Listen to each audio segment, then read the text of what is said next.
கர்த்தருடைய வார்த்தைக்கு நேராக நம் கண்களை மூடலாம். எங்கள் பரிசுத்தரே, எங்கள் வல்ல பிதாவே, உம்முடைய அன்பின் பாதத்திலே, உம்முடைய கிருபையின் கரத்திலே நாங்கள் எங்களை தாழ்த்தி நாங்கள் ஒப்பு கொடுக்கிறோம்ப்பா. தகப்பனே, உம்முடைய உயிர் தெழுந்த நாளை நினைவு கூறுகிற இந்த நாளிலே எங்கள் தேவனாகிய கர்த்தர் எங்கள் மத்தியில் இறங்கி நீர் ஆண்டவரே பிள்ளைகளுக்கு அந்த வல்லமையை, அந்த பெலனை தங்கள் சரீரத்தில் தரித்து கொள்ளும்படியான கிருபைகளை தரும்படி என் நேசருடைய சமூகத்தில் ஒப்பு கொடுக்கிறோம். இயேசு கிறிஸ்துவின் அதிகாரமுள்ள நாமத்தில் தானே ஜெபிக்கிறோம், ஜீவனுள்ள எங்கள் பரிசுத்த பரம தகப்பனே, ஆமென். அல்லேலூயா. உயிர்த்தெழுந்த ஆண்டவராகிய இயேசு கிறிஸ்து சொன்ன ஒரு 7 வார்த்தையை நம்ம தியானிக்கலாம்னு சொல்லி நான் யோசித்தேன். அப்போ எப்பொழுதும் சிலுவையில் சொன்ன 7 வார்த்தையை நம்ம தியானிக்கிறோம். இதே போல உயிர்த்தெழும்ப பிறகு என்னெல்லாம் சொன்னார், ஆனால் அது 7 ரொம்ப நிறைய இருக்கு. அதில் ஒரு 7 காரியத்தையும் உங்களுக்கு முன்பதாக வைக்கும்படி நான் வாஞ்சிக்கிறேன். உயிர்த்தெழுந்த ஆண்டவராகிய இயேசு கிறிஸ்து என்ன அவருடைய பிள்ளைகளோடு இடைப்பட்டார் என்பது அதிகமாய் நாம் வாசிக்கிற வேத பகுதினா யோவான் அந்த 20ஆம் அதிகாரம் 21ஆம் அதிகாரமும். அப்புறம் லூக்காவில் சில குறிப்புகள் இருக்கிறது, மற்றைகள் இருக்கிறது. இதெல்லாம் நாம் ரெகுலராக பார்த்து வருகிற ஒரு காரியமாக இருக்கிறது. அப்போ உயிர்த்தெழுந்த இயேசு கிறிஸ்து ஒருவேளை தன்னுடைய சீசர்களை சந்திக்கிற போது, தனக்கு அன்பானவர்களை சந்திக்கிற போது என்னெல்லாம் பேசினார் என்று சொல்லப்படுகிறதான ஒரு 7 காரியங்களை உங்களுக்கு முன்பதாக வைக்கும்படி நான் விரும்புகிறேன். இந்த செய்திக்குள்ள போறதுக்கு முன்னாடி ஆண்டவராகிய இயேசு கிறிஸ்து உயிர் தெழும்பிய பிறகு பரமேறவுக்கு முன்பதாக லூக்கா 24ஆம் அதிகாரத்தில் 45 முதல் வருகிற வசனங்கள்ல ஒரு காரியத்தை அவர் சொன்னார். சரி, வாசிக்கலாம். லூக்கா 24ஆம் அதிகாரம் 45ஆம் வசனத்துக்கு மேல. அப்பொழுது வேத வாக்கியங்களை அறிந்து கொள்ளும்படி அவர்களுடைய மனதை அவர் திறந்து அவர்களை நோக்கி எழுதியிருக்கிறபடி கிறிஸ்து பாடுபடவும் 3ஆம் நாளில் மரித்தோரிலிருந்து எழுந்திருக்கவும் வேண்டியதா இருந்தது. ஒரு காரியம் செய்ய வேண்டியதா இருந்தது, நான் செஞ்சுட்டேன்றார். அப்போ செய்ய வேண்டிய காரியத்தை ஆண்டவர் செஞ்சு முடிச்சிட்டார். இனி செய்யப்பட வேண்டிய காரியம் என்று ஆண்டவராய் கர்த்தர் என்ன சொல்றாரோ அதான் நம்ம ரொம்ப அதிகமா தியானிக்கணும். ஏன்னா அதுதான் தேவனுடைய எதிர்பார்ப்பா இருக்கிறது. கர்த்தர் உங்களை குறித்து, என்னை குறித்து எதிர்பார்ப்பா இருக்கிறது. அந்த எதிர்பார்ப்புல நம்முடைய பர்சனல் லைஃப் இருக்குது. அந்த தேவனுடைய எதிர்பார்ப்புல நம்முடைய ஒருவேளை கர்த்தருக்காக செய்ய வேண்டிய காரியம் இருக்குது. இப்படி ஏராளமான காரியங்கள் இருக்கிறது. தேவனாய் கர்த்தர் நம்மிடத்தில் எதிர்பார்ப்பதில்லை. அப்ப உயிர்த்தெழுந்த ஆண்டவராக இயேசு கிறிஸ்து என்னெல்லாம் அந்த மரித்து உயிர்த்தெழுவதற்கு முன்பதாக என்னெல்லாம் அவர் செஞ்சு முடிச்சாரோ அதெல்லாம் அவர் செய்ய வேண்டியதை அவர் செஞ்சு முடிச்சிட்டார். திரும்ப திரும்ப அதையே தியானிக்கிறத விட, திரும்ப திரும்ப அதையே யோசிச்சுட்டு இருக்கிறத விட, ரொம்ப நாளைக்கு முன்னாடி நான் ரட்சிக்கப்பட்ட புதிதுல ஒரு சபையில இந்த 7 வார்த்தையை பார்த்தீங்கன்னா 7 பேர் பேசுறது உண்டு இல்லையா? பெரும்பாலும் அதான் எல்லா இடத்துலையும் செய்யப்படுகிற ஒன்றா இருக்கும். 7 வார்த்தையை வேற வேற ஊழிய காட்ட கொடுப்பாங்க. அப்படி ஒருத்தர் கொடுத்துருந்தாங்க. இப்போ திடீர்னு பார்த்தீங்கன்னா ரொம்ப கண்ணீரோடு அழுதார். மேடையில் பயங்கரமா அழுதார். நான் மாத்திரம் இருந்திருந்தேன், ஆனால் இயேசு கிறிஸ்துவை சிலுவையில் அறிய விட்டிருக்கவே மாட்டேன்னார். அப்பதான் நான் ரசிக்கப்பட்ட புதுசு. அப்பவே நான் யோசிச்சேன், இதுக்கு நீ பிரசங்கம் பண்ண வராமலே இருந்திருக்கலாம். ஏன்னா அவர் செய்ய வேண்டிய காரியத்தை செய்யலைன்னா கிறிஸ்தவமே இன்னைக்கு என்ன கிடையாது, கிடையவே கிடையாது. இதுக்கு உள்ளுக்குள்ள யோசிச்சுட்டே உட்காந்துருக்கிறேன். பயங்கரமா அழுது கண்ணீரோட பயங்கர எமோஷன்ல நான் மாத்திரம் இருந்திருந்தேன்னா விட்டுருக்கவே மாட்டேன் அப்படின்னு. இவர் மட்டும் இருந்தானே என்ன பண்ணிருக்க மாட்டாரு, விட்டுருக்கவே மாட்டார். நல்லா ரொம்ப அன்பு போல ஆண்டவர் மேல நினைக்கலாம். பவுல் சொன்னார் இல்லையா, அறிய வேண்டிய விதமா யாரும் அறியல. பக்தி வைராக்கியம் இருக்குதியா, ஆனா அது என்ன செய்யுது, ஒரு ரட்சிக்கப்படுவதற்கு ஏதுவான ஒரு வைராக்கியமா இல்லை. அப்படி போல ஒருவேளை நிறைய காரியங்களை நம்ம தியானிச்சுக்கிட்டு இருக்கிறோம், நிறைய காரியங்களை யோசிக்கிறோம், நிறைய பிரசங்கங்கள் அப்படிதான் இருக்குது. இருந்தாலும் தேவனுடைய எதிர்பார்ப்பு என்ன, உயிர்த்தெழுந்த இயேசு கிறிஸ்து நம்ம கிட்ட எதிர்பார்க்கிற காரியம் என்ன என்பதை குறித்து நம்ம இன்னைக்கு தியானிக்க போறோம். முதலாவது யோவான் 20ஆம் அதிகாரத்தினுடைய 15ஆம் வசனம். இயேசு அவளை பார்த்து, ஸ்திரீயே, ஏன் அழுகிறாய், யாரை தேடுகிறாய் என்றார். அவள் அவரை தோட்டக்காரர் என்று எண்ணி, ஐயா, நீர் அவரை எடுத்துக்கொண்டு போனதுண்டானால் அவரை வைத்த இடத்தை எனக்கு என்ன செய்யும் சொல்லும், நான் போய் அவரை எடுத்துக்கொள்ளுகிறேன். இயேசு கிறிஸ்துவோடு பயணித்தாலும் உயிர்த்தெழுந்த இயேசு கிறிஸ்துவை அடையாளம் என்ன செய்ய முடியல. இது நம்ம கவனிக்க வேண்டிய முதல் காரியம். அதாவது ஒரு மனுஷன் மரித்து உயிரடைந்த பிறகு அவனுக்கு ஒரு மகிமையின் சர்ரம் இருக்குது. அது இன்னைக்கு உலகத்துல பாக்குற சர்ரத்திலிருந்து கொஞ்சம் வேறுபட்டு இருக்கிறது. அது இயேசு கிறிஸ்துவோட உயிர்த்தெழுதலை நம்ம என்ன செய்யறோம், நம்ம பாக்குறோம். கூடவே இருக்கிற ஆளுக்கு அடையாளம் தெரியல, தோட்டக்காரன் நினைக்கிறான்.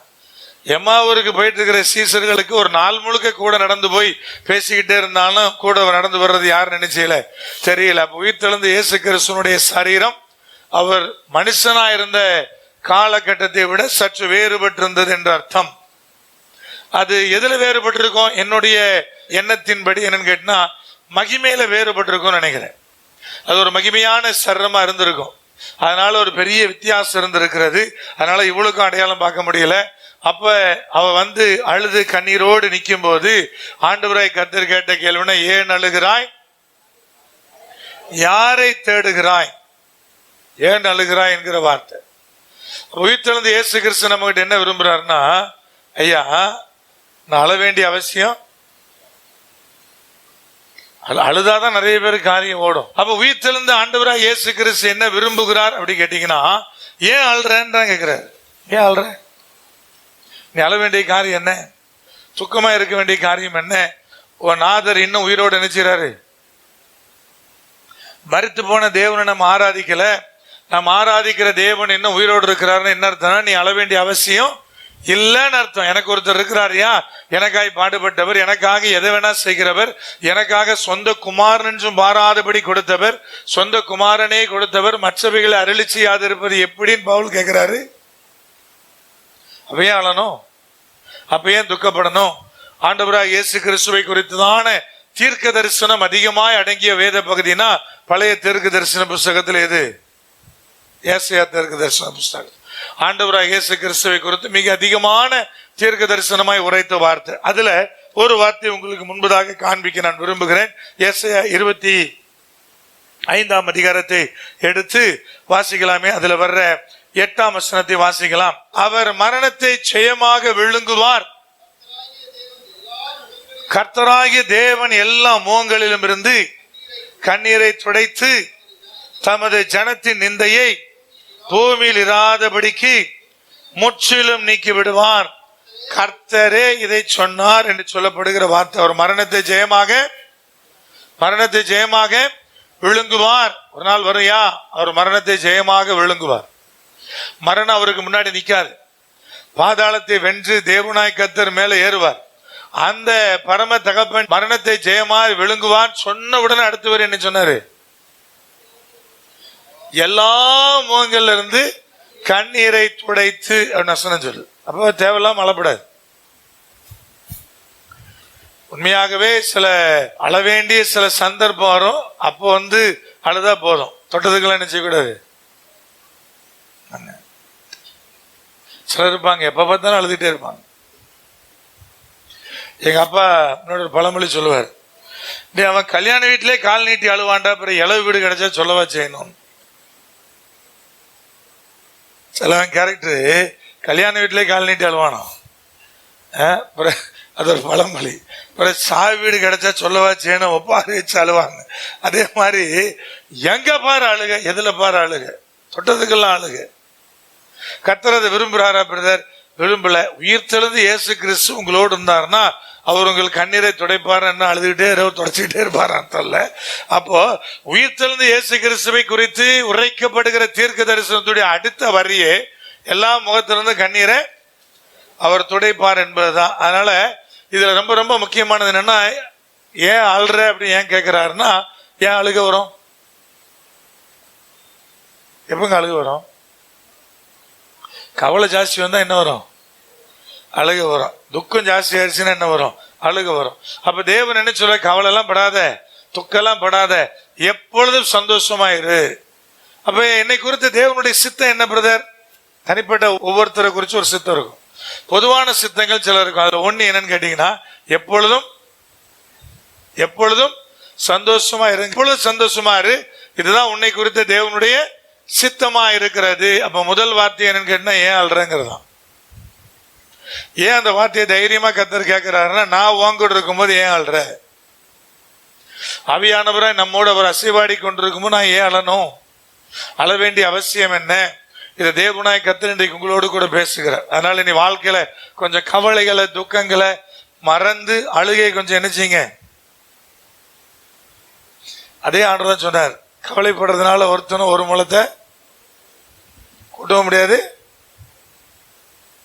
இதுவரை கவலைப்பட்டு எப்பவும் அழுதுகிட்டே இருந்து என்ன சாய்ச்சிருக்கிறீங்க? என்ன சாய்ச்சி? கொஞ்ச நாள்ல நமக்கு நம்மை சார்ந்தவங்களுக்கெல்லாம் நம்ம மேல என்ன வந்துடும்? ஒரு வெறுப்பு வந்துடும். அழுதுகிட்டே இருந்தேன், எப்பா பாரு விட அழுதுகிட்டே இருப்பா.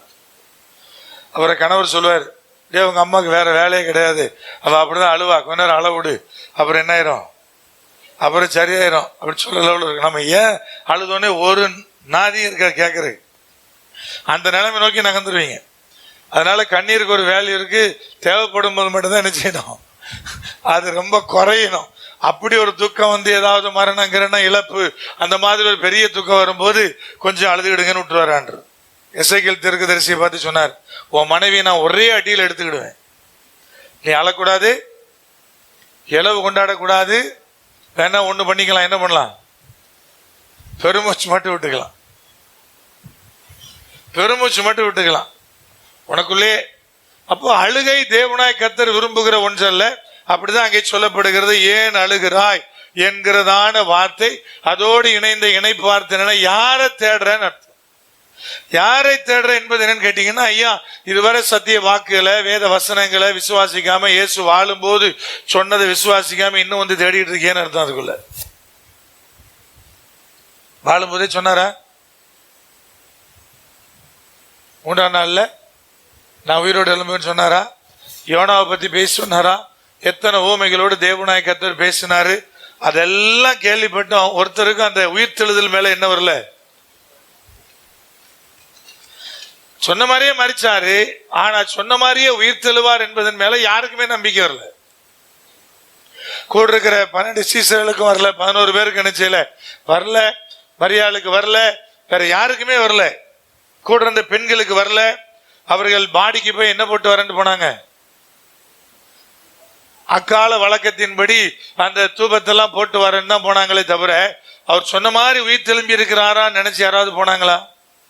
அப்ப யாரை தேடுகிறா என்கிற வார்த்தை கீழே என்ன இருக்குது அப்படி கேட்டீங்கன்னா, ஐயா நான் சொன்ன வார்த்தையெல்லாம் நீ விசுவாசிக்கலையான்னு ஒரு பெரிய காரியம் ஒண்ணு இருக்குது. எங்க வந்து யாரை தேடுற என்பது. கிறிஸ்துவ எங்க தேடக்கூடாது? மருத்துவ இடத்துல தேடக்கூடாது. வசனம் கல்லறையில போய் என்ன செய்யக்கூடாது? தேடக்கூடாது. உயிர்த்தெழுதல் எங்க நடக்கும்? அந்த கல்லறையில போய் செத்து போனவங்கள நம்ம கூட இருக்கிறவங்க மரிச்சா கூட எங்க இல்ல, கல்லறையில் இருக்கிறாங்களான்னு. நம்ம தான் வழக்கத்தின்படி மாலையை போட வேண்டியிருக்கு, பாலை ஊற்ற வேண்டியிருக்கு, எவ்வளவோ பிரச்சனையா நாட்டில். என்னங்க பாலை ஊத்தலைன்னா சொல்லுவான் அப்பாவை கனவீனப்படுத்திட்டாம்மா, எவ்வளவு பிரச்சனை சந்திக்கிட்டு இருக்கு வாழ்க்கையில. ஆனா உண்மை என்ன பிரதர்? மரித்த யாரும் கல்லறைக்குள்ள இல்லை. உண்மையாகவே உங்களை சார்ந்த யாராவது ஒரு பேர் கர்த்தருக்குள்ள மரிச்சிருக்கிறாங்க நீங்க விசுவாசிங்கன்னா அவங்கள போய் எங்க தேடக்கூடாது? கல்லறையில போய் தேடக்கூடாது. அங்கே போய் மாலை போட்டு நிக்க கூடாது. அவங்க யாரோடு இருக்கிறான்னு விசுவாசிக்கணும், கர்த்தரோடு இருக்கிறான்னு விசுவாசிக்கணும். அப்போ ஒருவேளை ரொம்ப நெருக்கமான ஒருத்தர் இறந்துட்டாரு பிரதர் அப்படின்னு நினைக்கும் போது சில நேரம் 2 துளி கண்ணீர் வரும், தப்பு இல்லை. ஆனா நமக்குள்ள என்ன வரணும்? பெரிய விசுவாசம் வரணும். ஐயா எங்க அப்பா கர்த்தருக்குள்ளதான் வாழ்ந்தாரு, எங்க அம்மா கர்த்தருக்குள்ளதான் வாழ்ந்தாங்க, இப்ப அவங்க இருக்க வேண்டிய இடத்துல அவங்க என்ன செய்றாங்க, கரெக்டா போய் சேர்ந்துட்டாங்க, நான் ஏன் துக்கப்படணும்னு நினைக்கணும். அப்ப அழுகை என்பதை தேவனாய் கர்த்தர் நினைச்சல விரும்பல. அப்ப நான் முதல்ல உங்ககிட்ட சொன்னேன், கர்த்தருக்காய் நான் செயல்பட வேண்டிய சில காரியங்களையும் பேசுறாரு, என் பர்சனல் லைஃப்ல நான் எனக்குள்ள நினைக்க வேண்டிய சில காரியத்தையும் பேசுறாரு. ஐயா உயிர்த்தெழுந்த தேவனை கல்லறையில போய் தேடாத, மருத்துவரிடத்துல தேடாத, இதெல்லாம் வசனம். நீ ஏன் அழ வேண்டும் என்பது தேவனாய் கர்த்தர் அங்கே சொல்லுகிற வார்த்தையா இருக்கிறது. அது கீழே 17ஆம் வசனம் 2வது என்ன சொல்றாரு பாருங்க, வாசிக்கலாம். 17ஆம் வசனம், இயேசு அவளை நோக்கி என்னை தொடாதே, நான் இன்னும் என் பிதாவின் இடத்திற்கு ஏறி போகவில்லை, நீ என் சகோதர இடத்திற்கு போய் நான் என் பிதாவின் இடத்திற்கும் உங்கள் பிதாவினிடத்திற்கும் என் தேவனிடத்திற்கும் உங்கள் தேவனிடத்திற்கும் ஏறி போகிறேன் என்று அவர்களுக்கு சொல்லு என்றார். ரொம்ப தெளிவா தேவனாய் கர்த்தர் இந்த பகுதியில ஒரு காரியத்தை பேசுறேன்னு கேட்டா, என் தேவன் தான் உன் தேவன் அப்படிங்கிற ஒரு பெரிய சத்தியத்தை அங்க சொல்றார்.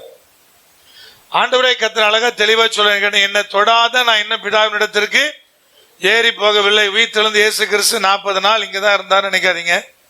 அவர் பிதா கிட்ட போய் தன்னை காண்பித்து விட்டு தான் என்ன பண்ணாரு, திரும்பி வந்தார். இந்த வசனம் அதுக்கு சான்று.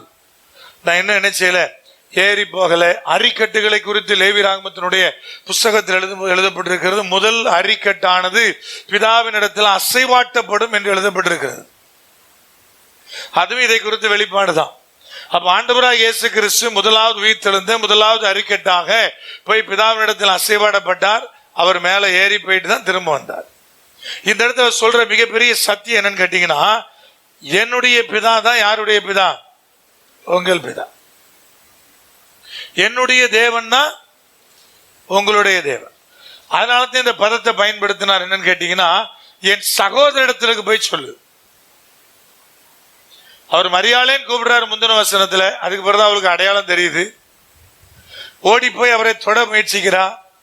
அப்பதான் ஆண்டவர் சொன்னார், என்னை தொடாத, என்னை தொடாத. அப்ப என்ன இயேசு கிறிஸ்து சொன்னார், எந்த மனுஷனும் தன்னை தொடாம முதலாவது போய் யார்கிட்ட போய் என்ன பண்ணிடணும், தன்னை போய் பிதாகிட்ட, ஆண்டவரே நீர் என்னை அனுப்பின நோக்கத்தை நான் என்ன பண்ணிட்டேன், நான் நிறைவேற்றிட்டேன், வெற்றியோடு முடிச்சிட்டேன் என்று சொல்லணும் என்பது அவருடைய விருப்பம். இப்ப இந்த இடத்துல சகோதரன் சொல்லிட்டு தான் சொன்னாரு, என் தேவன்னா உங்க தேவன், என்னுடைய பிதா தான் உங்களுடைய பிதாவா இருக்கிறார். இது ரொம்ப ரொம்ப நம்ம கவனிக்க வேண்டிய ஒன்று. ரோமர் 8ஆம் அதிகாரத்தினுடைய 15-16 வசனங்களை வாசிக்கலாம். உயிர்த்தெழுந்த இயேசு கிறிஸ்து இரண்டாவது சொன்ன ஒரு பெரிய சத்தியம் இதுதான். ரோமர் 8:15-16. அந்தபடி திரும்பவும் பயப்படுகிறதற்கு நீங்கள் அடிமைத்தனத்தின் ஆவியை பெறாமல் அப்பா பிதாவை என்று கூப்பிட பண்ணுகிற புத்திர ஸ்வீகாரத்தின் ஆவியை பெற்றீர்கள். நாம் தேவனுடைய பிள்ளைகளா இருக்கிறோம் என்று ஆவியானவர் தாமே நம்முடைய ஆவியுடனே கூட சாட்சி கொடுக்கிறார். இந்த இடத்துல சொல்லப்படுகிறது, ஐயா புத்திர ஸ்வீகாரத்தின் ஆவியை பெற்றீர்கள். தேவ ஆவியானவர் நம்முடைய ஆவியுடனே சாட்சி கொடுக்கிறார். உங்களுக்கு ஆவி இருக்கா? இந்த நம்முடைய ஆவி என்னது? மனுஷ ஆவி. நம்முடைய மனுஷ ஆவியில தேவனுடைய ஆவியானவர் சாட்சி கொடுக்கிறார். நீ தேவனுடைய புத்திரனா இருக்கிறாய், ஸ்வீகார புத்திரனா இருக்கிறார். அதுக்கு பிறகுதான் அப்பா பிதாவே என்று நான் யாரை கூப்பிட முடியும்? பழைய ஏற்பாடு முழுவதும் தேவன். அப்போ எப்பொழுது நமக்கு அந்த உரிமை கிடைக்கிறது அப்படி கேட்டீங்கன்னா, இந்த ஆவியை பெறும்போது. அந்த ஆவியை நம்ம எப்ப பெறுறோம்? தேவ ஆவியை கிறிஸ்து உயிர்த்தெழுந்ததினாலே பெறுகிறோம். ஏற்கனவே கூட நான் சொல்லியிருக்கிறேன், ஞானஸ்தானத்தை குறித்து உங்களோடு பேசும்போதெல்லாம் பல முறை நான் பேசியிருக்கிறேன். இருந்தாலும் நான் உங்களுக்கு ஞாபகப்படுத்துறேன். கலாத்தியன் புஸ்தகத்தை திருப்புங்க. அதுல வருகிறதான ஒரு வார்த்தை உங்களுக்கு முன்பதாக, ஆவியானவரை குறித்து நமக்கு இருக்கிற எல்லா சந்தேகத்துக்குமான ஒரு விடை உள்ள ஒரு பகுதி இந்த ஒரு வசனம், 4ஆம் அதிகாரம் 6ஆம் வசனம். மேலும் நீங்கள் புத்திரராய் இருக்கிறபடியினால் அப்பா பிதாவே என்று கூப்பிடத்தக்கதாக தேவன் தமது குமாரனுடைய ஆவியை உங்கள் இருதயங்கள் அனுப்பினார். தேவ ஆவியானவர் யாரு? இயேசு கிறிஸ்துவனுடைய ஆவி. என்ன போட்டிருக்கு? தேவன் தனது குமாரனுடைய ஆவியை உங்களுக்கு அனுப்பினார். ஆவியானவன் வேற யாரும் இல்ல, கிறிஸ்துவின் ஆவிதான். என்னது? நான் உடனே சொல்லுங்க, திருத்துவத்தை புரிஞ்சுக்கிறதுக்கு ரொம்ப ஈஸி. சூரியன் நினைச்சா மட்டும்தான். பிதாவை சூரியனா கம்பேர் பண்ணிக்கிட்டீங்கன்னா, சூரிய நமஸ்காரம் பண்ண போயிடாதீங்க, பொங்க வைக்க போயிடாதீங்க. இப்ப பிதாவை நீங்க சூரியனா நினைச்சுக்கிட்டீங்கன்னா, அதுல இருந்து வெளிப்படுகிற வெளிச்சம் கிறிஸ்து, அதுல இருந்து வெளிப்படுகிற வெப்பம் யாரு? ஆவியானவர். கிறிஸ்துவை பார்க்கலாம், ஆவியானவரை உணரலாம், பார்க்க முடியாது. அப்ப இங்க அழகா தெளிவாய் சொல்லப்படுகிறது, புத்திரன் ஆனால். எப்ப புத்திரன் ஆவறீங்க? அதுக்கு முன்னாடி சொல்லுவது, ஞானஸ்தானம் எடுத்தோம் புத்திரன். அந்த புத்திரனுக்கு தேவ ஆவியை கொடுக்கிறார். எங்க கொடுக்கிறார்? மனுஷனுடைய இருதயங்களில் ஊற்றுகிறார். எது குத்துறாரு பிரதர்? என்ன ரீசன் பிரதர்? உங்களுக்கு கார் தர்றதுக்கா? உங்களுக்கு பைக் தர்றதுக்கா? அதெல்லாம் அவருக்கு ரொம்ப சாதாரணமான விஷயம். அது ஒரு பெரிய மேட்டரே அவருக்கு கிடையாது. அது ஒரு பெரிய விஷயமே கிடையாது. மெயின் அஜெண்டா என்ன, நோக்கம் என்ன? கிறிஸ்து வந்து என்னுடைய இருதயத்தில் ஊற்றப்படுவதற்கான நோக்கம் என்னன்னா, அதை பெற்றா நான் அப்பா பிதாவேன்னு யாரை கூப்பிடலாம்? பிதாவை கூப்பிடலாம். அப்ப அதுக்கு முன்னாடி புத்திரனா இருக்கிற எல்லாரும் அப்பா பிதான்னு கூப்பிடுற உரிமையை பெறுகிறோம். ஆனா ஆசீர்வாதத்தை பெறுவதற்கான உரிமை அந்த ஆவியானவரை பெற்ற பிறகு வருதுன்னு வசனம் சொல்லுது. அப்ப ஞானஸ்நானம் எடுத்தவங்க புத்திரன் தானே, அவன் அப்பா பிதாவின் கூப்பிடக்கூடாதா? கூப்பிடலாம். ஞானஸ்நானம் எடுத்தவன் கூப்பிடலாம். ஆனா அவன் ஆவியை பெறுகிறவரை அவன் மைனர்னு வசனம் சொல்லுது. அதே அதிகாரத்துல துவக்க வசனத்துல வாசிங்க. ஞானஸ்நானம் எடுத்தவங்க யாரு பிரதர்? பிள்ளைங்க தானே. அப்படிதான் வசனம் சொல்லுது. ஒரு அப்பாவுக்கு பிள்ளை, இங்க உலகத்துல பாத்தீங்கன்னா ஒரு அப்பாவுக்கு பிள்ளை பிறக்குது. அது எத்தனை வயசுல மேஜர் ஆகுது? 18 வயசுல மேஜர் ஆகுது. அது வரைக்கும் அது என்னது? மைனர். அப்ப தேவனுடைய பிள்ளைகள்ல யார் மேஜர்? அதுதான் உங்களுக்கு நான் காமிக்கிறேன். வாசிக்கலாம் முதல் வசனத்திலிருந்து. பின்னும் நான் சொல்லுகிறது என்னவெனில், சுதந்திரவாளியானவன் எல்லாவற்றுக்கும் அவன் தான் எஜமானன். அவன் பிள்ளை, அவன் எல்லாத்துக்கும் எஜமானன். அவன் சிறு பிள்ளையா இருக்கும் காலம் மட்டும் அவனுக்கும் அடிமையானவனுக்கு வித்தியாசம் இல்லை. தகப்பன் குறித்த காலம் வரைக்கும் அவன் காரியக்காரருக்கும் வீட்டு விசாரணைக்காரனுக்கு என்ன இருக்கிறான்? கீழ்பட்டு இருக்கிறான். என்ன சொன்னார்? இங்க உலகத்துல பிறந்த ஒரு பிள்ளை மேஜர் ஆகிற வரைக்கும் அந்த தகப்பனுடைய எல்லா ஆசீர்வாதத்துக்கு அதுதான் பங்காளியா இருந்தாலும் எடுத்து என்ன செய்ய முடியாது. ஒரு சொத்து இருக்கு, அப்பாவுக்கு பிறகு பிள்ளைக்கு தான் சொந்தம் இல்லையா? உங்க பிள்ளை சரியில்லை கண்ணா பின்னான்னு திட்டிக்கிட்டு இருக்கிறீங்க, ஒன்னும் ஒழுங்கு இல்லை அப்படின்னு திட்டுறீங்கன்னு வைங்களேன். நான் வந்து உங்ககிட்ட எல்லாம் பேசிக்கிட்டு இருக்கிறேன், உங்க பிள்ளை சரியில்லைன்னா சொத்து எனக்கு எழுதி வைப்பீங்க? சரியில்லைன்னாலும் அதுக்கு தானே. சரியா இருந்தாலும் சரியில்லைனாலும் அதுக்கு தானே.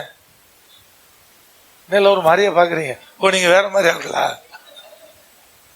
சரியா இருக்கோ சரியா இல்லையோ அதுக்கு அதான் உரிமை, அதுக்கு தான் கொடுக்க போறீங்க. அது மாத்த போறது இல்லை.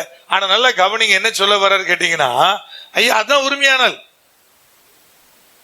இப்ப அப்பா போயிட்டாரு, பிள்ளை மைனரா இருக்கிறான், சொத்தை விற்க முடியுமா? சொத்தை அனுபவிக்க முடியுமா?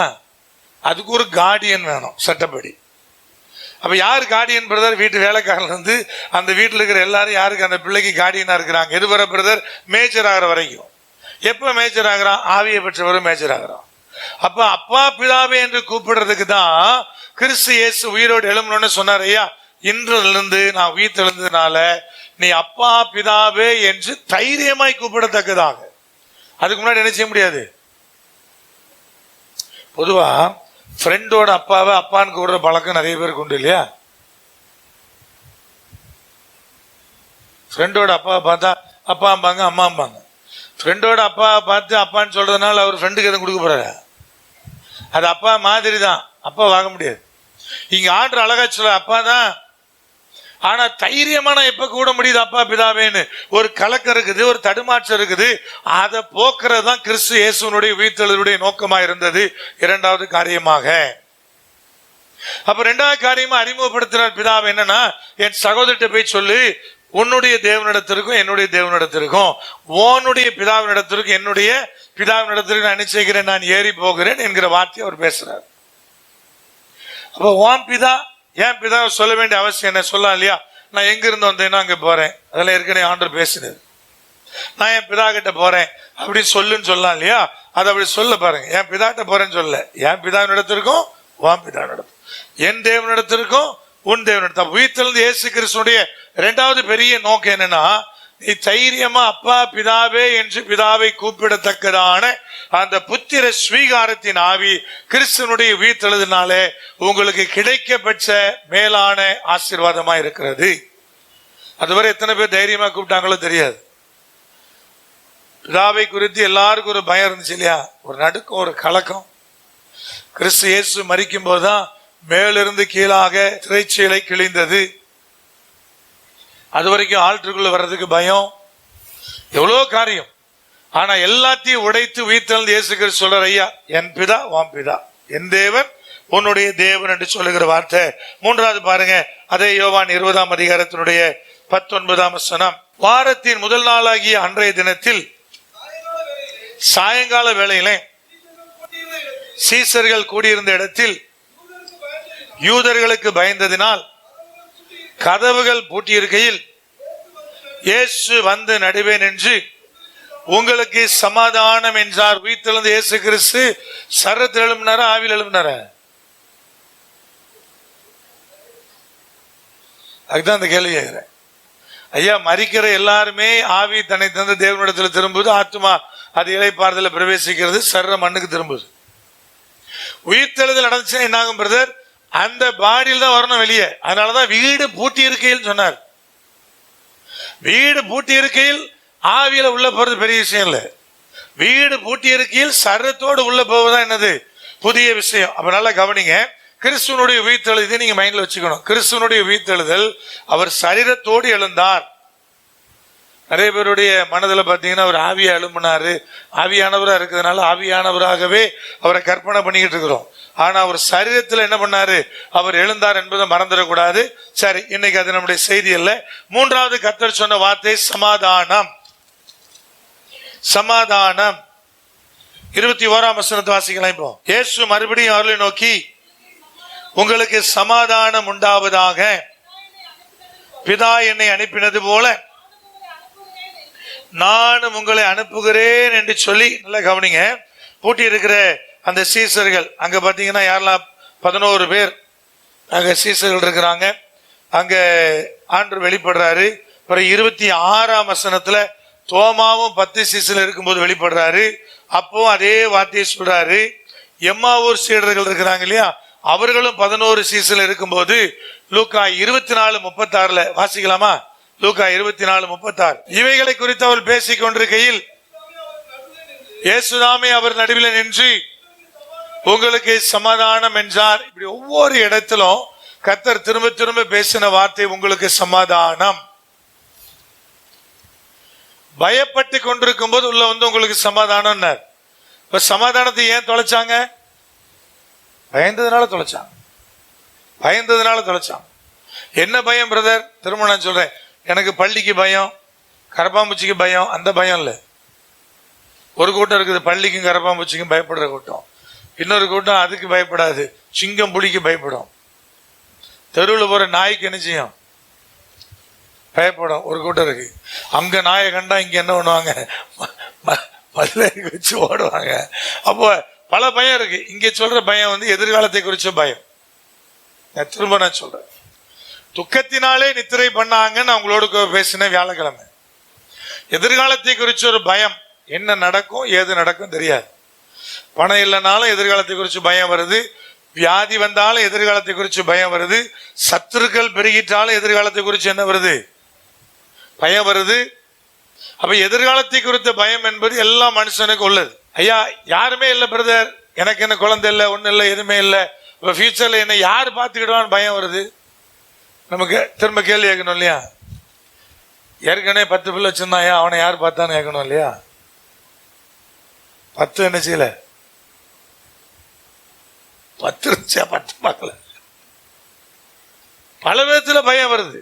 கையில காசு இல்லைன்னா பெரிய பயம் வருது இல்லையா? காசு இல்லைன்னா பயம் வரத்தானே செய்யும். அடுத்து என்ன, காசு தான் எல்லாத்துக்கும் தேவையே. அப்ப இது எப்படி நடத்த போறோம், என்ன முடிக்க போறோம், எப்படி நடக்கும், இதெல்லாம் ஒரு பயம் வரும் இல்லையா? எல்லாத்துக்கும் வரும், எல்லா பயம் வரும். அப்போ இந்த பயம் என்ன செய்யுது பிரதர்? சமாதானத்தை கெடுக்குது. பயம் வந்தோடனே என்ன வந்துருது? ஒரு பாட்டம் வருது. சிலருக்கு நெஞ்செல்லாம் படபடன்னு அடிக்குதும்பாங்க. எத்தனையோ திடீர்னு அடிக்குது பிரதர், படபடன்னு. நிறைய ப்ரேயர் ரிக்வெஸ்ட்காக ஷோ பண்ணியிருக்கிறேன். எந்த ஆஸ்பத்திரிக்கு போய் பார்த்தாலும் டெஸ்ட் பண்ணிட்டு டாக்டர் என்ன பண்ணிடுறாங்க? நார்மல் சொல்லிடுறாங்க, ஒன்றும் இல்லைன்னு சொல்றாங்க. ஆனா திடீர்னு டப்படப்படப்படப்படன்னு அடிக்குதுமாங்க. எதனால பிரதர்? பயமும் பதட்டம் வந்து அடிக்கும், அங்க சமாதானம் போயிடும். அப்ப தேவனாய் கர்த்தர் சொன்ன மூன்றாவது மிக முக்கியமான காரியம் என்னன்னா, சமாதானம் உள்ளவர்களா இருங்க. பிலிப்பியர் 4:7 ஆண்டவர் சொன்னாரு, எல்லா புத்திக்கும் மேலான தேவ சமாதானம் உங்கள் இருதயங்களையும் உங்கள் சிந்தையும் ஆழ கடவுது அப்படின்னார். சிந்தை வேற, இருதயம் வேற. சிந்தையில வர்ற கலக்கம் வந்து டெம்பரவரி, இருதயத்தில் வர்றது கொஞ்சம் டைம் எடுக்கும். ஃப்ளைட்டுக்கு நேரம் ஆயிடுச்சு, தூங்கிட்டோம், ஃப்ளைட்டை பிடிக்க முடியுமா முடியாதா தெரியல, வேகமாக ஓடிட்டு இருக்கிறோம், ஒரு பதட்டம் இருக்கும் இல்லையா? அது எங்கே இருக்கும்? அது இங்கெல்லாம் இருக்காது, இங்கே இருக்கும். போய் பிடிச்ச உடனே அது விலகிடும், அப்பாடான்னு உள்ளே போன உடனே. இன்னொன்று உள்ளே இருந்து அறுத்துக்கிட்டே இருக்கும். இது நீதிமொழிகளில் வாசிக்கிறோம். ரொம்ப ஜாலியாக இருந்தால் கூட அந்த ஜாலி டைம் முடிஞ்சோன்னு மறுபடியும் உள்ள வந்துடும் அழுத்தம். 14 தானே, இந்த வசனத்தை வாசிக்கலாமே. 14, 13. நகைப்பிலும் மனதுக்கு துக்கம் உண்டு, அந்த மகிழ்ச்சியினுடைய முடிவு சஞ்சலம். யாராவது ஜாலியான ஒரு பெர்சன்ட் உட்காந்து பேசிட்டு இருந்தீங்கன்னா ஜாலியா இருப்பீங்க. அவர் எழுப்பி போனோன்னு என்ன ஆயிரும்? உடனே மடி பழையபடி வந்து உட்காந்துரும். உட்காருவோம், தேவ சமூகத்தில் உட்காந்து எல்லாம் விசுவாசமாக தான் இருப்போம், ஆராதிப்போம், போகும்போது புது பலனோடு போவோம். ஆட்டோமேட்டிக்கா இங்க இருதயம் துக்கத்தினால நிரம்பி இருக்கும்போது ஆட்டோமேட்டிக்கா ஒரு சில மணி நேரத்தில் என்ன வந்துடும்? கர்த்தர் பேசிதான் அனுப்புவார், வாக்கு கொடுத்து அனுப்புவார். ஏன்னா இந்த தூக்கம் அவ்வளோ ஆழமான, இது அவ்வளோ சீக்கிரம் போகாது, இது உள்ள இருந்து அறுத்துக்கிட்டே இருக்கும். அதனால தான் ஆண்டு சொன்னார், சிந்தையும் இருதயத்தையும் சேர்த்து சொன்னார், ஆழ கடவுதுன்னார். அது கீழே 9ஆம் வசனத்தில் ஆண்டவர் சொன்னாரு, சமாதானத்தை குறித்து பேசும்போது என்ன சொன்னாரு? பிலிப்பியர் 4:9, நீங்கள் என்னிடத்திலே கற்றும் அடைந்தும் கேட்டும் கண்டும் இருக்கிறவைகள் அவைகளையோ அவைகளையே செய்யுங்கள், அப்பொழுது சமாதானத்தின் தேவன் உங்களோடு இருப்பார். அப்ப உயிர்த்தெழுந்த இயேசு கிறிஸ்து சொன்ன சமாதானம் நமக்குள்ள வரணும்னா பவுல் சொல்றார், என்கிட்ட கண்டது, என்கிட்ட கேட்டது, என்கிட்ட அடைந்தது, அதை அப்படியே செய். அதுக்கு முன்னாடி சொன்னார் சமாதானத்தை பெறுவதற்கான ஒரு எளிய வழி. 8ஆம் வசனத்துல வாசிக்கலாமே. கடைசியாக சகோதரரே, உண்மையுள்ளவைகள் எவைகளோ, ஒழுக்கம் உள்ளவைகள் எவைகளோ, நீதியுள்ளவைகள் எவைகளோ, கற்புள்ளவைகள் எவைகளோ, அன்புள்ளவைகள் எவைகளோ, நற்கீர்த்தி உள்ளவைகள் எவைகளோ, புண்ணியம் எதுவோ, புகழ் எதுவோ, அவைகளையே என்ன செய்யுங்க? சிந்தித்து கொண்டிருங்கள், அவைகளையே சிந்தித்து கொண்டிருங்கள். அப்ப என் சிந்தனை எப்படியோ அதன்படிதான் எனக்கு சமாதானம் ஆண்டு சொல்றாரு. இதுல போட்டிருக்கிற பட்டியல் படிதான் சிந்திக்க முடியுமா பிரதர்? இல்ல, இதுக்கு மாறான சிந்தனை வராதா? கண்டிப்பா வரும். நீங்க ஒரு மனுஷனா இருந்தீங்கன்னா வரும், உயிரோடு இருக்கிற காலம் உள்ள வரும். அந்த சிந்தனை வராம யாராலும் தடுக்க முடியாது. அந்த சிந்தனை வந்தாலும் ஐயா அது வேண்டான்னு விளக்கிட்டு இந்த சிந்தனைக்குள்ள என்ன செய்யணும்? வரணும்னு ஆண்டு சொல்றாரு. அதான் சமாதானத்தின் தேவனை எங்கிட்ட கொண்டு வரத்தக்கதான ஒரு எளிய வழி. அப்ப சமாதானம் வாக்கருளப்படுகிறது 3ஆவதாக உயிர்த்தெழுந்த ஆண்டவராகிய இயேசு கிறிஸ்துவினாலே. இப்ப யோவான் 20ஆம் அதிகாரத்தினுடைய 21ஆம் வசனம். இயேசு மறுபடியும் அவர்களை நோக்கி, உங்களுக்கு சமாதானம் உண்டாவதாக, பிதா என்னை அனுப்பினது போல நானும் உங்களை அனுப்புகிறேன் என்று சொல்லி அவர்கள் மேல் ஓதி பரிசுத்த ஆவியை பெற்றுக் கொள்ளுங்கள் என்று சொல்லி அவளை ஆசீர்வதித்து அனுப்புகிறார். பிதா அனுப்பினது போல. அப்ப ஆண்டவராய் கர்த்தர் அழகா சொல்றாரு, பிதா என்னை அனுப்பினது போல நானும் உங்களை அனுப்புகிறேன். இது ஆண்டவராய் கர்த்தர் 4வது நம்மிடத்தில் எதிர்பார்க்கிற எதிர்பார்ப்பு. உங்களை நான் உலகத்துக்கு நடுவில் அனுப்புறேன். எதுக்காக பிரதர் உலகத்தின் நடுவில்? அதுல 2 இருக்குது. தேவனாய் கர்த்தர் என்னை ஏன் உலகத்தின் நடுவில் அனுப்புறார்? ஒன்று, நான் சாட்சியாக வாழ. இப்ப பழையபடி லூக்கா 24ஆம் அதிகாரத்துல 45 இருந்து வாசிங்க பார்ப்போம். அப்பொழுது வேத வாக்கியங்களை அறிந்து கொள்ளும்படி அவர்களுடைய மனதை அவர் திறந்து அவர்களை நோக்கி எழுதியிருக்கிறபடி கிறிஸ்து பாடுபடவும் 3ஆம் நாளில் மரித்தோழ்ந்து எழுந்திருக்கவும் வேண்டியதா இருந்தது. அன்றியும் மனம் திரும்புதலும் பாவ மன்னிப்பும் எருசலேம் தொடக்கி சகல தேசத்தாருக்கும் அவருடைய நாமத்தினாலே பிரசங்கிக்கப்படவும் வேண்டியதாயிற்று. நீங்கள் இவைகளுக்கு சாட்சிகளா இருக்கிறீர்கள். செய்ய வேண்டியது நான் வரணும், நான் மறிக்கணும், நான் உயிரோடு எழும்பணும். செய்யப்பட வேண்டியது என்னன்னா, நீங்கள் சகல ஜாதிகளுக்கும் சுவிசேஷத்தை பிரசங்கிங்கள். அதை சொல்லிட்டு சொன்னா, நீங்கள் இவைகளுக்கு சாட்சிகளா இருக்கிறீர்கள். எதை குறித்து நான் பிரசங்கம் பண்ணணும்? எதுக்கு நான் சாட்சியா இருக்கிறேன்? வாசிங்க. பாவ மன்னிப்புக்கும் மனம் திரும்புதலுக்கும். பாவ மன்னிப்பும் மனம் திரும்புதலும் இதுதான் பிரசங்கிக்கப்பட வேண்டியது.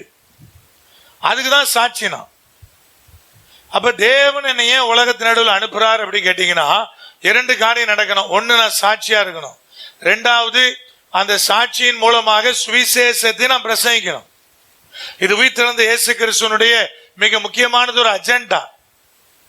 உங்களுக்கு ஒரு சாட்சி உண்டா? நமக்கு ஆகாதவன் நம்ம பழைய கதையை சொல்லிக்கிட்டே இருப்பான். நமக்கு ஆகாதவன் நம்ம பழைய கதையை சொல்லிக்கிட்டே இருப்பான். ஆனா பழைய ஆள் அவள் அல்ல, பழைய ஆள் இவன் அல்லன்னு சொல்லி சாட்சி சொல்லணும்ல. உங்களோட பலமுறை சொல்லியிருக்கிறேன். நமக்கு துவக்க நாட்கள்ல பாத்தீங்கன்னா 2 டிவில நம்முடைய டிவி ப்ரோக்ராம் வரும். 2014 வரை, 2007 இருந்து 14 வரை, கிட்டத்தட்ட 8 வருஷம் 2 டிவில நம்முடைய டிவி ப்ரோக்ராம் வரும். இமியன் டிவில வரும், தமிழன் டிவில வரும், 2 டிவில வரும். அந்த காலகட்டத்தில் ஒரு நாள் பெங்களூர்ல இருந்து எனக்கு ஒரு போன் கால். நீங்க பிளஸிங் இல்லையா? ஆமா, நான் தான் பேசுறேன். நீங்க எம்சிசில படிச்சீங்களா? அவங்களா? ஆமா, அவங்க தான் பேசுறேன். யார் வேணும்? என்ன தெரியலையான்னு எதிர்முனையில இருந்து குரல். யார்? என்ன? நான் தான் தனசேகர் பேசுறேன்டா. நான் சொன்னேன், 3 வருஷம் கூட இருந்திருக்கடா, எப்படா தெரியாம இருக்கும்? எப்படா இருக்கிற? இப்ப எங்க இருக்கிற? பெங்களூர்ல இருக்கிறேன். ஏன்னா அந்த காலகட்டத்தில் போன்லாம் கிடையாது இல்லையா? இந்த மாதிரி வாட்ஸ்அப் குரூப், எந்த விளக்கண குரூப்பும் கிடையாது. சிலர் கூட டச் இருக்கும், சிலர் கூட இருக்காது.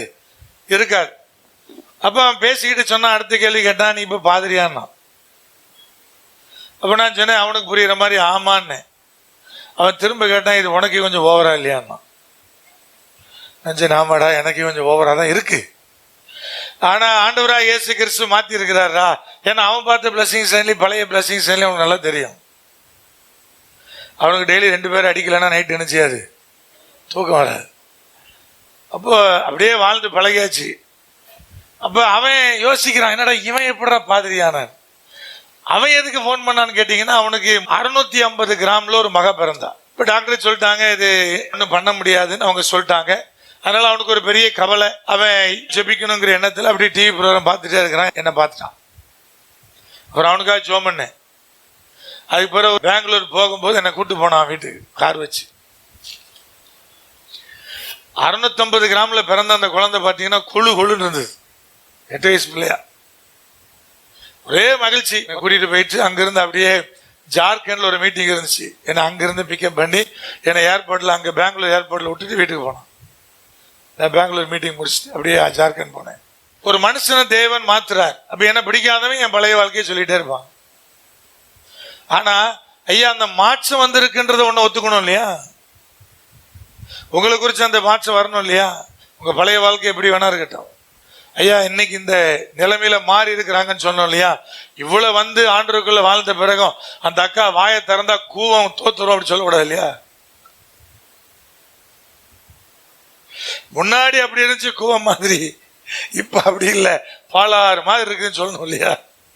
வார்த்தைலாம் மாறிடுச்சுன்னு சொல்லணும் இல்லையா? இதெல்லாம் தேவன் நம்மகிட்ட எதிர்பார்க்கிற ஒன்று. இதுதான் ஆண்டவரை கர்த்தர் என்ன கேட்டீங்க. அடுத்த கட்டமா 4வதா சொல்றாரு, என்னை உலகத்துக்குள்ளே அனுப்புகிறார். பிதா தன்னை அனுப்பினது போல அவர் அனுப்புகிறார். பிதா இயேசு கிறிஸ்து அனுப்பி என்னெல்லாம் செய்து முடித்தாரோ அதை செய்து முடிக்கும்படி தேவன் நம்மை அனுப்புகிறார். அப்ப நம்ம தான் மனம் திரும்புதலுக்கும் பாவ மன்னிப்புக்கும் சாட்சி. அது பிரசங்கிக்கப்பட வேண்டியதா இருக்கிறது. உலகம் முழுவதும் கிறிஸ்துவை ஏற்றுக்கொள்ள வேண்டியதா இருக்கிறது. உலகம் முழுவதும் கிறிஸ்துவை அறியும் போது கிறிஸ்து சீக்கிரமாய் கடந்து வருகிறவராய் இருக்கிறார் என்பதை மறந்து போகாதீங்க. 5வது என்ன பாருங்க, அதை யோவான் 20ஆம் அதிகாரம் 22ஆம் வசனம். அவர்கள் மேல் ஊதி பரிசுத்த ஆவியை பெற்றுக் கொள்ளுங்கள். எவர்களுடைய பாவங்களை மன்னிக்கிறீர்களோ அவைகள் அவர்களுக்கு மன்னிக்கப்படும். எவருடைய பாவங்களை மன்னியாது இருக்கிறீர்களோ அவைகள் அவைகளுக்கு என்ன செய்யப்படாது, மன்னிக்கப்படாதுன்னு ஒரு அபிஷேகத்தை கூட அனுப்பினாரு. தேவனாய் கர்த்தர் விரும்புகிற 5வது காரியம் என்னன்னு கேட்டீங்கன்னா, ஐயா, நீங்கள் அபிஷேகம் பெற்றவளா இருக்க வேண்டும் என்று தேவன் விரும்புகிறார். ஆவியானவரை எந்த அளவு வாஞ்சிக்கிறீங்க? எந்த அளவு தாகமா இருக்கிறீங்க? தாகம் உள்ளவன் மேல தேவன் தன்னுடைய ஆவியை ஊற்றுகிறார். ஐயா, எத்தனையோ காரியத்துக்காக ஜெபிக்கிறீங்களே, பரிசுத்த ஆவியானவரை பெற்றுக்கொள்ளணும்னு எவ்வளவு ஜெபம் பண்ணீங்க? பாசிங் போட்டோம் பிரதர், இதுக்கு ஜெபம் பண்ணோம் பிரதர், தொழிலுக்கு ஜெபம் பண்ணோம், கல்யாணத்துக்கு ஜெபம் பண்ணோம், எத்தனையோ காரியத்துக்கு ஜெபம் பண்ணோம். ஆனா ஆவியானவரை பெற்றுக்கொள்வதற்கு எவ்விதமாய் ஜெபிச்சீங்க? எவ்வளவு ஜெபம் பண்ணீங்க? எவ்வளவு ஆழமா அதுக்காக வாஞ்சித்தீங்க? பைபிள் படி 2 வகையில இந்த அபிஷேகம் செயல்படுது. இயேசு கிறிஸ்து சீசலை பார்த்து ஊதி என்ன செய்யுங்கன்னு சொன்னாரு? பரிசுத்த ஆவியை பெற்றுக்கொள்ளுங்க. பெற்றிருப்பாங்களா மாட்டாங்களா? பெற்றிருப்பாங்க. ஆனாலும் கர்த்தர் சொன்னாரு, நீ அங்க மேல் வீட்டில் உட்கார்ந்துரு, உன்னதத்திலிருந்து ஒரு பலன் இறங்கி வரும், அது தரிப்பிக்கப்பட்ட பிறகுதான் நீ எங்க போன ஊழியத்துக்கு போகணும், அது வரை வெயிட் சொன்னார். அது ஏற்கனவே பெற்றாச்சே பிரதர், இன்னொரு அபிஷேகம் எதுக்குன்னா 2 வேற வேற அனுபவம். இந்த ஆவியானவர் உள்ள வந்து நம்மள மாத்துறாரு, அந்த ஆவியானுடைய அபிஷேகம் நமக்குள்ள வந்து நம்மை பயன்படுத்துது. அப்ப 40 நாள் கேப் தேவைப்பட்டுச்சு. யாருக்கு? ஸ்ரீசலுக்கு. முதல்ல இவர் உள்ள போய் இவர்கள் மாற்றப்பட வேண்டிய சின்ன பிரதர், மறுதளித்தவன் தைரியசாலியா மாறணும்.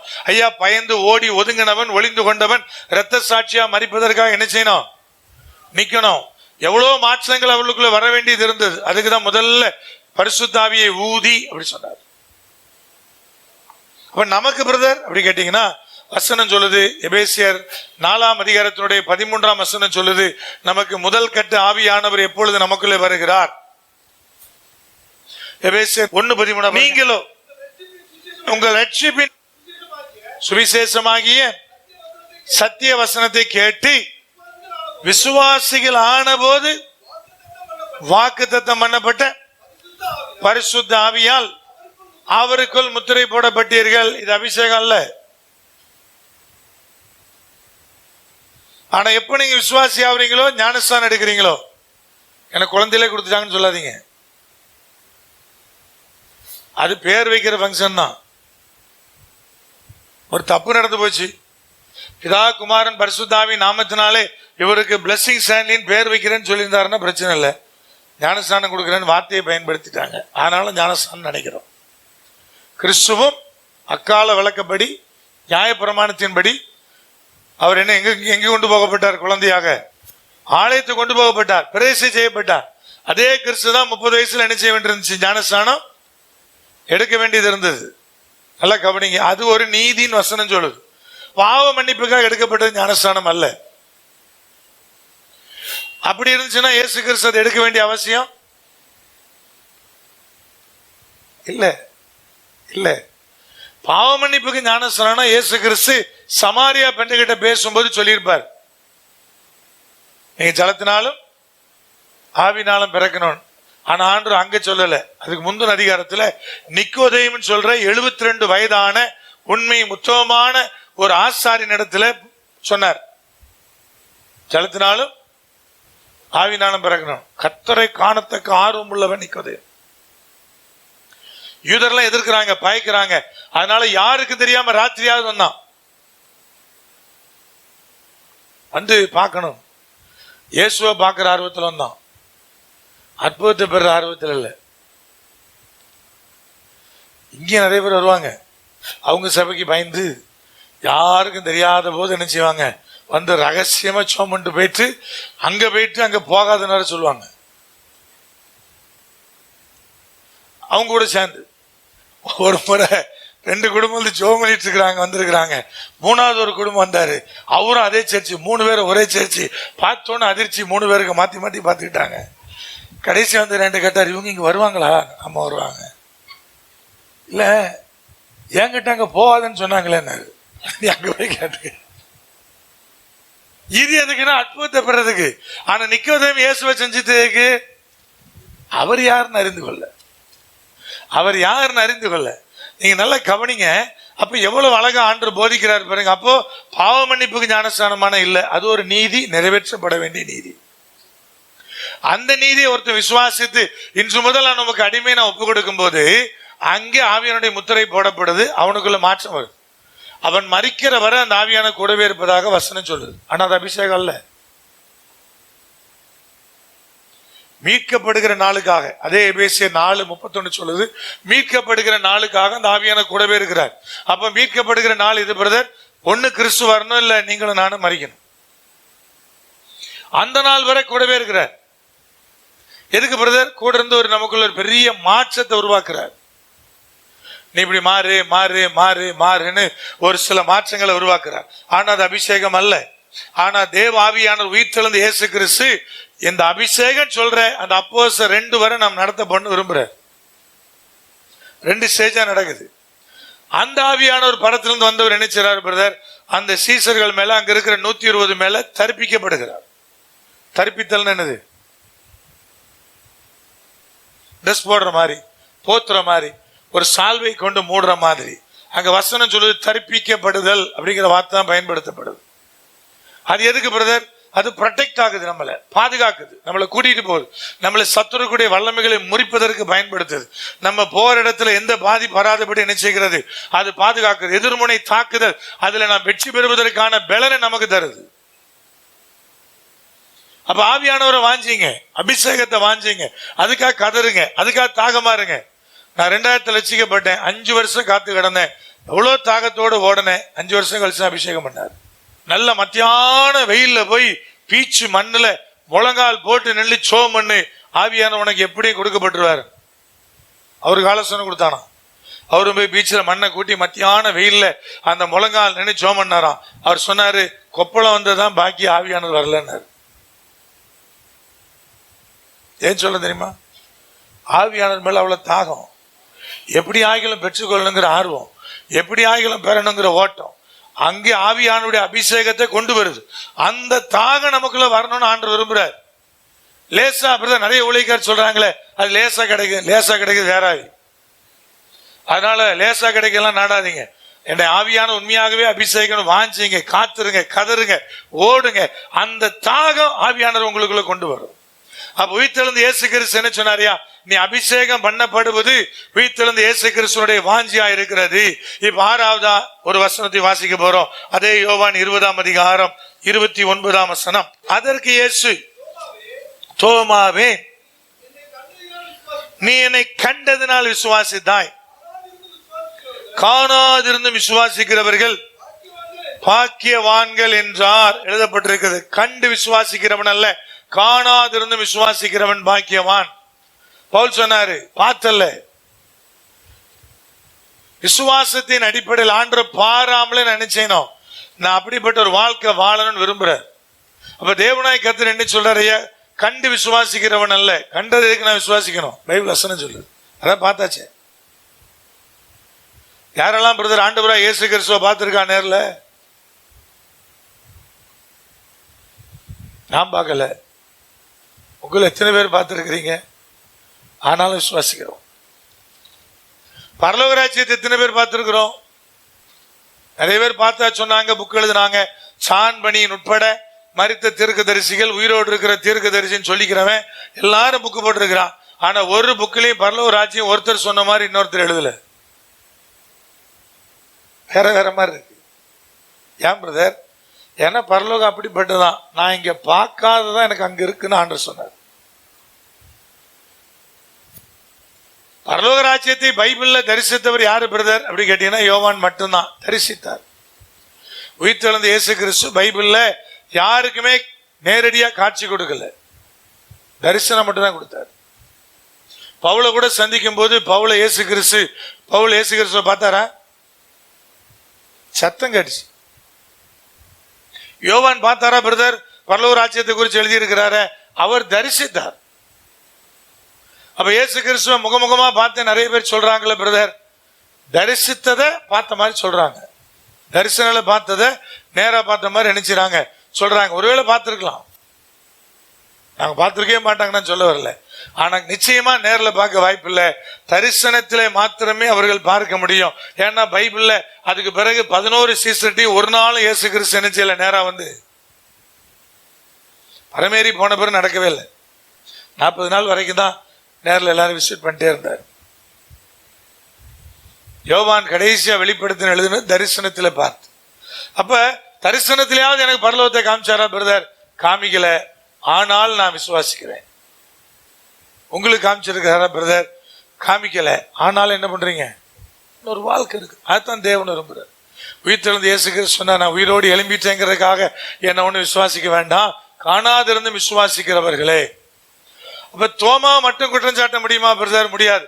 தோமா மாதிரி மீதி 11 பேர்ல யாரெல்லாம் முதல்ல காட்சி தரும்போது இல்லாம இருந்தாங்களோ அவங்க எல்லாருமே கூட என்ன பண்ணிருக்கலாம்?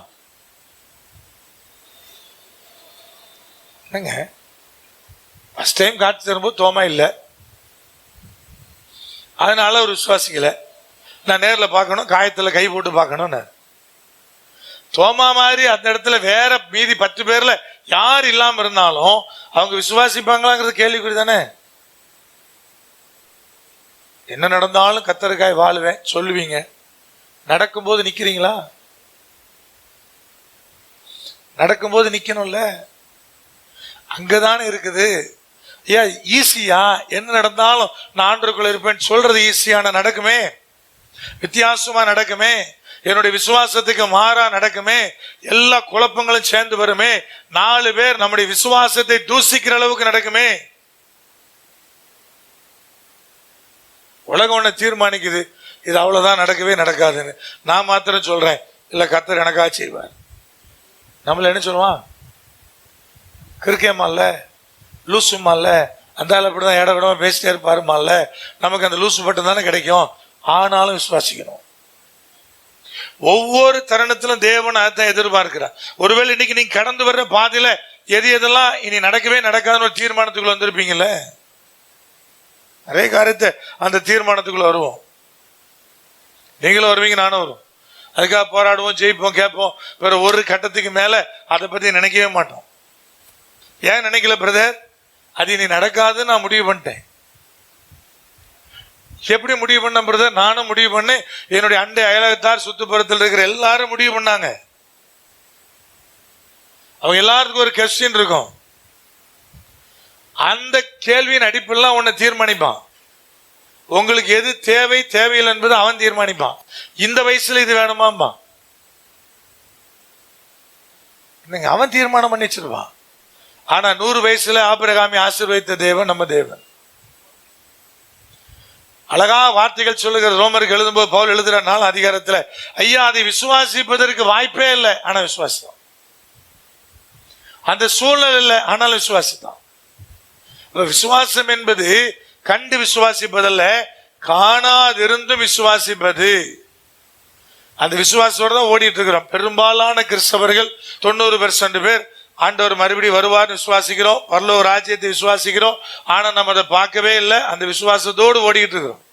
இன்னைக்கு நமக்கு எது இருக்குதோ இல்லையோ, எனக்கு என்ன உண்டாகும், தேவனாய் கர்த்தர் எனக்கு என்ன தருவாரு, எதிர்காலத்தில் ஒரு பெரிய வாழ்க்கையை வச்சிருக்கிறாரு என்கிற ஒரு பெரிய நம்பிக்கையின் அடிப்படையில், விசுவாசத்தின் அடிப்படையில் ஓடிட்டு இருக்கிறோம். அதுதான் தேவனாய் கர்த்தர் விரும்புகிறார். 6வதாக 7வதாக பாருங்க, மத்தேயு 28 அதிகாரம் 19 வசனம். ஆகையால் நீங்கள் புறப்பட்டு போய் சகல ஜாதிகளை சீசராக்கி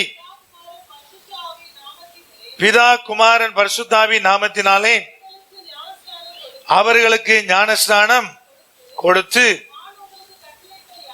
நான் உங்களுக்கு கட்டளையிட்ட யாவையும் அவர்கள் கை கொள்ளும்படி அவர்களுக்கு என்ன செய்யுங்க, உபதேசம் பண்ணுங்கள். ஏற்கனவே உங்களோடு கூட சாட்சியோட இணைத்து நான் சொல்லிட்டேன். அதனால 7வதா இன்னொன்னு நான் காமிக்கிறேன் உங்களுக்கு. வாசிக்கலாம் இப்பொழுது யோவான் 21 அதிகாரத்துல 15 வசனம் முதல். அவர்கள் போஜனம் பண்ணின பின்பு இயேசு சீமோன் பேதுருவை நோக்கி, யோனாவின் குமாரனாகிய சீமோனே, இவர்களிலும் அதிகமாய் என்னிடத்தில் அன்பாய் இருக்கிறாயா என்றார். அதற்கு அவன், ஆம் ஆண்டவரே, உம்மை நேசிக்கிறேன் என்பதை நீர் அறிவீர் என்றான். அவர், என் நாட்டுக்குட்டிகளை மேய்ப்பாயாக. தொடர்ந்து வருகிற 3 வசனங்களிலும் திரும்ப திரும்ப கர்த்தர் கேட்பது, என் மேல் அன்பா இருக்கிறாயா, என்னை நேசிக்கிறாயா, இவள் எல்லாரை காட்டிலும் என் மீது அன்பா இருக்கிறாயா. இப்ப தேவனுடைய எதிர்பார்ப்பு என்ன பிரதர்? நீங்க கர்த்தர் மீது அன்பா இருக்கிறவளா இருக்க வேண்டும் என்று விரும்புகிறார்.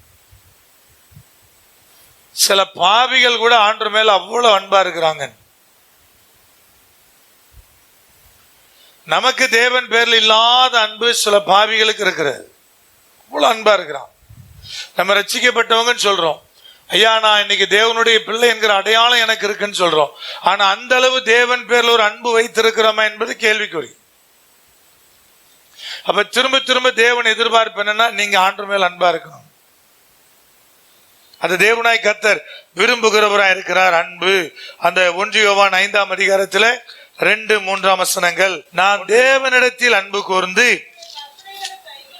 அவருடைய கற்பனைகளை கை கொள்ளும் போது தேவனுடைய பிள்ளைகளிடத்தில் அன்பு கூறுகிறோம் என்று அறிந்து கொள்ளுகிறோம். நாம் தேவனுடைய கற்பனைகளை கை கொள்ளுவதே அவரிடத்தில் அன்பு கூறுவதாம். அவருடைய கற்பனைகள் பாரமானவைகள் அல்ல. பைபிள் படி வாழ முடியாதுன்னு சொல்லாதீங்க, வாழ்ந்திருக்கிறாங்கல்ல எல்லாரும், வாழ முடியும்.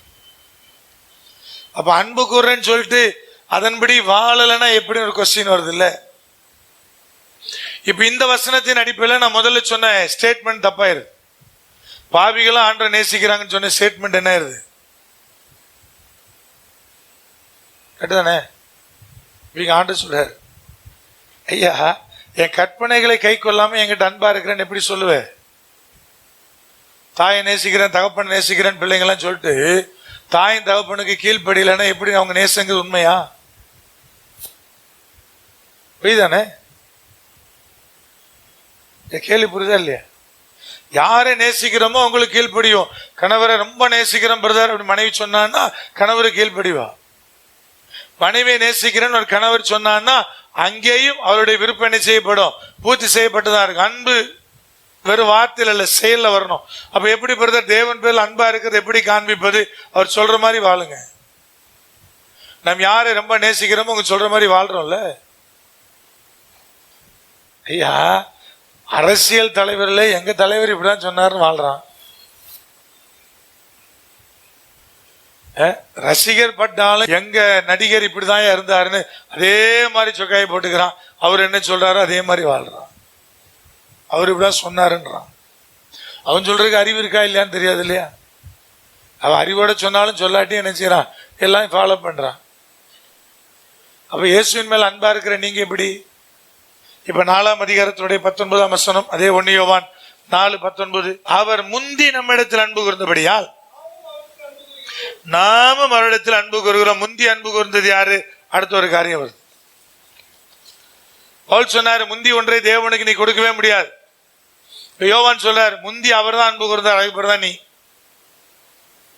நான் பிறந்ததுல இருந்து தேவன் பேர் அன்பா இருக்கிறேன் இல்லையா? போய் சொல்லாத. ஃபர்ஸ்ட் கர்த்தர் மேல் அன்பு பாராட்டினார், பதிலுக்கு நீ என்ன பண்ண? அன்பு பாராட்டின. விளங்காம அழிஞ்சு போக வேண்டிய என் மேல கர்த்தர் அன்பு வைத்து என்னை மீட்டாரு, என்னை ரட்சித்தாரு. பதிலுக்கு ஆண்டருக்கு ஏதாவது செய்யணுங்கிற ஆர்வம் அன்பு ஆண்டு மேல பிறந்தது. முதல்ல என் மேல அன்பு பாராட்டினது யாரு பிரதர்? கர்த்தர் தான். உங்க மேல ஃபர்ஸ்ட் அன்பு கூர்ந்தது யாரு? அப்ப தேவனாய் கர்த்தர் அழகா சொல்றாரு, ஐயா அன்பு கூறும்படியாக நாம் அழைக்கப்படுகிறோம். அப்ப கிறிஸ்து மேல அன்பா இருக்கிறவன் அவர் சொல்றதை என்ன செய்யறான்? கேட்கிறான். தேவன் பேர்ல அன்பா இருக்கிறவன் அடுத்து ஒண்ணு செய்யறான். அதையும் நாம் வாசித்துருவோம். எபிரேயர் புத்தகம், ஆவியானவர் ஏவுகிறபடினால 6ஆம் அதிகாரத்தை திருப்புங்க, வாசித்து ஜெபிக்க போறோம். 10ஆம் வசனம், ஏனென்றால் உங்கள் கிரியைகளையும் நீங்கள் பரிசுத்தவான்களுக்கு ஊழியம் செய்ததினாலும் செய்து வருகிறதுனாலும் தமது நாமத்திற்காக காண்பித்த அன்புள்ள பிரயாசத்தையும் மறந்து விடுகிறதற்கு தேவன் அநீதி உள்ளவர் அல்லவே. தேவன் மேல் அன்பா இருக்கிறவன் பரிசுத்தவான்களை நேசிக்கிறான், அவர்களுக்கு பணிவிடை செய்யறான்.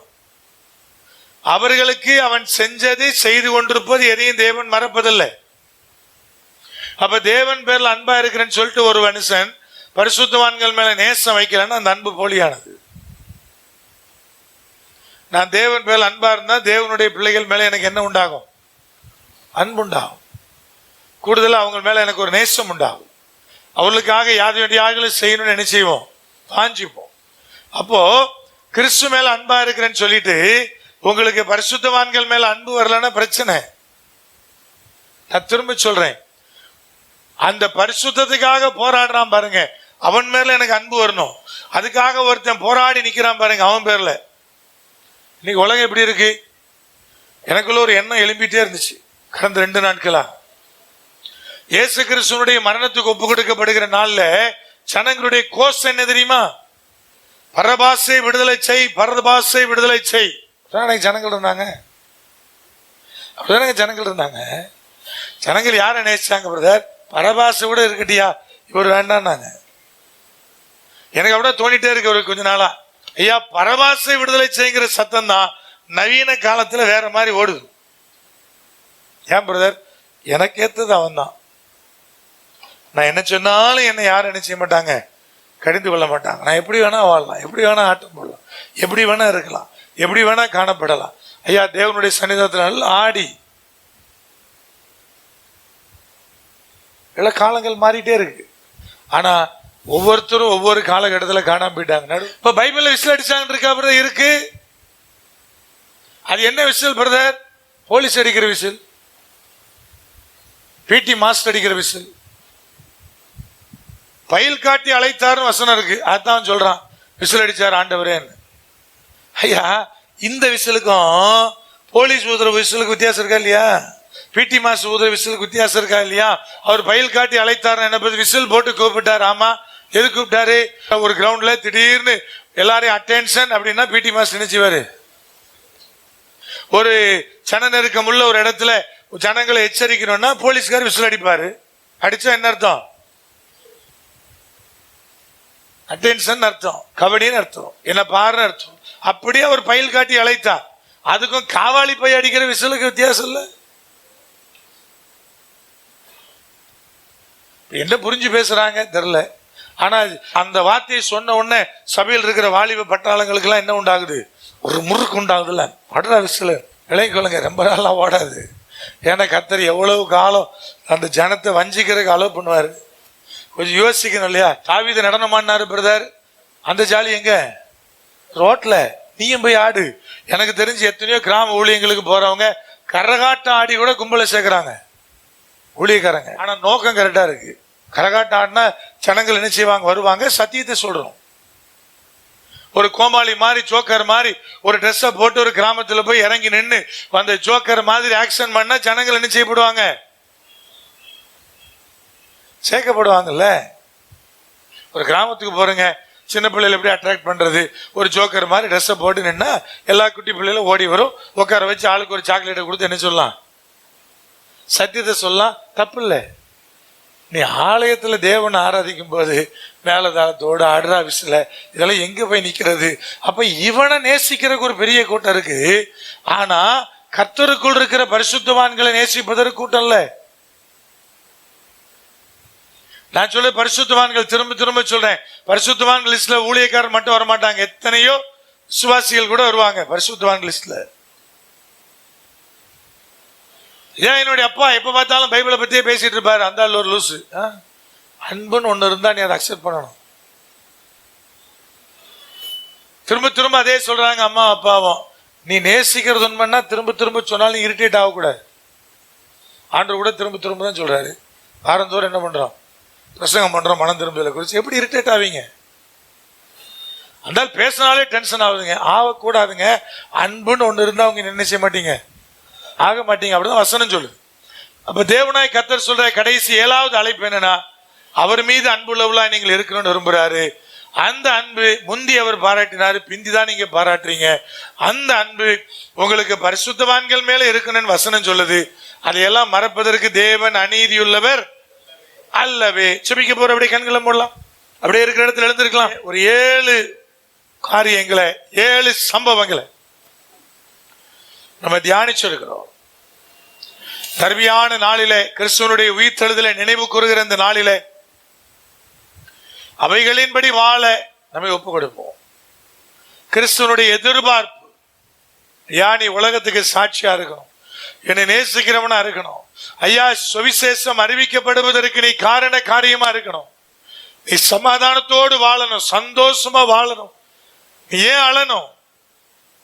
கண்ணீரோடு அல்ல, நான் மகிழ்ச்சியோடு வாழ்வது தேவனுடைய விருப்பமா இருக்கிறது. நான் சந்தோஷமாய் வாழ்வது தேவனுடைய விருப்பமா இருக்கிறது. இன்னைக்கு உணர்ந்தவளாய், இருதயங்களை திறந்தவளாய், கர்த்தருக்கு நேராக நம்மை ஒப்பு கொடுத்தவளாய் சொல்லும், ஆண்டவரே அந்த பாக்கியத்தை, அந்த ஸ்லாக்கியத்தை எனக்குள்ளே தேவனாய் கர்த்தனை உருவாக்கும். இந்த மகிமையுள்ள காரியம் பிள்ளைகளுக்கு உருவாக்கப்படத்தக்கதா என் நேசருடைய கரத்தில் ஒப்பு கொடுக்கிறோம்ப்பா. வசனம் சொல்லுகிறபடி உயிரோடு எழுப்பப்பட்டு தேவனுடைய குமாரன் என்பது ரூபிக்கப்பட்ட ஒன்றாயிருந்தது. அந்த வல்லமையும் அந்த அடையாளத்தோடு தேவன் எங்களுக்காய் செயல்படுகிறவராய் இருக்கிறது, எங்களுக்குள்ள இறங்கி வருகிறவராய் இருக்கிறது. வசனம் அப்படி சொல்லுதப்பா. உயிர்த்தெழுந்த எங்கள் ஆண்டவராகிய இயேசு கிறிஸ்துவினுடைய வல்லமை, உயிர்த்தெழுந்த எங்கள் ஆண்டவராகிய இயேசு கிறிஸ்துவினுடைய மகிமை எங்கள் பிள்ளைகளை மூடுவதாக. உம்முடைய உயிர்த்தெழுதலை நினைவு கூறுகிற இந்த நாளிலே அந்த வல்லமை எங்கள் பிள்ளைகள் பெற்றுக்கொள்ளும்படி பலன் தருவீராக. பரிசுத்த ஆவியானவர் மேலே தாகம், தேவனுடைய ஆவியானவர் மேலே தாகம், அவரை பெற்றுக்கொள்ள வேண்டும் என்கிற வாஞ்ச அது எங்கள் பிள்ளைகளுக்குள்ளே ஊற்றப்படுவதாக. ரவும் பகலும் ஆண்டவரே உம்மிடத்திலிருந்து இந்த ஆவியை பெற்றுக்கொள்ளத்தக்கதாக எங்கள் பிள்ளைகள் பலனடையும்படியாய் கிருபை செய்யும். அந்த வல்லமை தேவனாய் கர்த்தனை ஊற்றும். அந்த பலனைகள் பிள்ளைகளுக்குள்ளே பூரணமாய் நிரப்பட்டும். நேசருடைய சமூகத்தில் நேசருடைய மகிமை பொருந்திய கரத்தில் எங்கள் பிள்ளைகளை தாழ்த்தி நாங்கள் ஒப்புக் கொடுக்கிறோம்பா. தேவனுடைய ஆவியானவர் துணை நில்லுங்க, பலத்த காரியத்தை செய்யுங்க. இயேசு கிறிஸ்துவின் அதிகாரம் உள்ள நாமத்தில் தானே நாங்கள் ஜெபிக்கிறோம். ஜீவனுள்ள எங்கள் பரிசுத்த பரம தகப்பனே, கர்த்தராகிய இயேசு கிறிஸ்துவினுடைய கிருபை, பிதாவாகிய தேவனுடைய அன்பு, பரிசுத்த ஆவியானுடைய ஐக்கியம் இப்பொழுது சதா காலம் உங்கள் அனைவரோடு கூட நித்தியமாய் நிலைத்திருப்பதாக.